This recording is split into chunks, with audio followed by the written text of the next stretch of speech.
Thank you Vijay Bhaskar. ప్రస్తుతం ఏదైతే మనం ఈ యొక్క సంక్రాంతి సందర్భంగా హైదరాబాద్ నుంచి అంతా పట్నం వైపు ప్రయాణిస్తున్నటువంటి ప్రజలను కూడా మనం ప్రస్తుతం ఇక్కడ నుంచి మనం చూస్తున్నాం. ఏదైతే ఈ యొక్క ఎల్బీ నగర్ లో ఏర్పాటు చేసినటువంటి ఈ యొక్క బస్ స్టాండ్ పరిసర ప్రాంతాలను కూడా మనం గమనిస్తే ఇప్పటికే ఏదైతే నిన్న సాయంత్రం నుంచి ప్రారంభమైనటువంటి యొక్క ప్రజలు అంతా కూడా అటు ఆంధ్ర వైపు కావచ్చు, తెలంగాణలో ఉన్నటువంటి ప్రజలు కూడా వీరంతా కూడా అటు ఈ పండుగ సందర్భంగా కూడా ఊర్లకు ప్రయాణమైనటువంటి పరిస్థితి కూడా మనం ప్రస్తుతం చూస్తున్నాం. ముఖ్యంగా ఏదైతే ఈ యొక్క ఎల్బీ నగర్ లో ఏర్పాటు చేసినటువంటి ఒక బస్ షెల్టర్ దగ్గర కూడా ప్రస్తుతం ఈ యొక్క ప్రజలంతా కూడా వేచి చూసినటువంటి పరిస్థితి కనిపిస్తుంది. ముఖ్యంగా ఏదైతే వివిధ మార్గాల ద్వారా ప్రయాణం చేసినటువంటి ప్రజలంతా కూడా అటు ఏదైతే ట్రైన్లు కావచ్చు, ఆ తర్వాత రిజర్వేషన్ చేసినటువంటి బస్సుల ద్వారా ప్రయాణం చేసినటువంటి ప్రజలంతా కూడా ఇప్పటికే వెళ్లిపోయినటువంటి పరిస్థితి ఉంది. ఆ తర్వాత ఏదైతే ఇలాంటి రైల్వే సంబంధించినటువంటి రిజర్వేషన్ దొరకని వాళ్ళు, అలాగే ఆర్టీసీ సంబంధించినటువంటి రిజర్వేషన్ దొరకని వాళ్ళంతా కూడా ఇప్పుడు ప్రస్తుతం ఏర్పాటు చేసినటువంటి యొక్క స్పెషల్ బస్సుల్లో ప్రయాణించేందుకు కూడా ఇక్కడ చేరుకుంటున్నారు. మరికొంతమంది ఏదైతే ఈ యొక్క స్పెషల్ బస్సుకు సంబంధించినటువంటి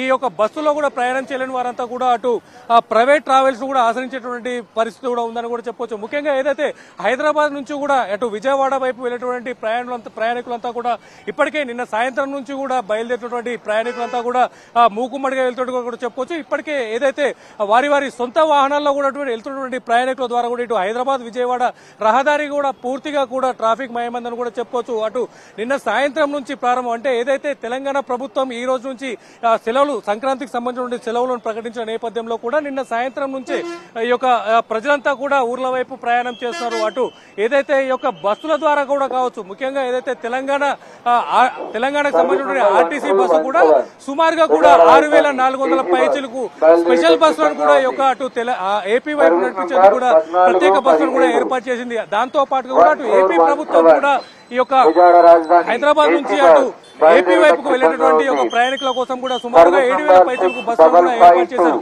అయితే ముఖ్యంగా చెప్పాలంటే హైదరాబాద్ నుంచి వెళ్లేటటువంటి ఒక బస్సుల నేపథ్యంలో కూడా ముఖ్యంగా ప్రస్తుతం ఈ యొక్క హైదరాబాద్ నుంచి వెళ్లేటటువంటి ఒక బస్సుల రద్దీ కూడా ఎక్కువగా ఉన్న నేపథ్యంలో కూడా అటు ప్రైవేట్ ట్రావెల్స్ అంటే బస్సులే కాకుండా కూడా కార్లలో కూడా ప్రయాణించేందుకు కూడా ఈ యొక్క ప్రయాణికులు సిద్ధమవుతారని చెప్పొచ్చు. కానీ మొత్తానికి స్థానికంగా మామూలుగా ఉండేటటువంటి రోజుల కంటే కూడా ఈ సమయంలో రద్దీ ఎక్కువ నేపథ్యంలో కూడా అటు ప్రైవేట్ ట్రావెల్స్ కావచ్చు, అలాగే ఈ యొక్క కార్లు కూడా అధిక మోతాదు అంటే ఎక్కువ మామూలుగా ఉన్నటువంటి 700-800 ఉన్నటువంటి ఫేర్ ను కూడా 2-3% ఎక్కువ కూడా వసూలు చేసినటువంటి పరిస్థితి ఉందని కూడా చెప్పొచ్చు. Right, thank you Prem.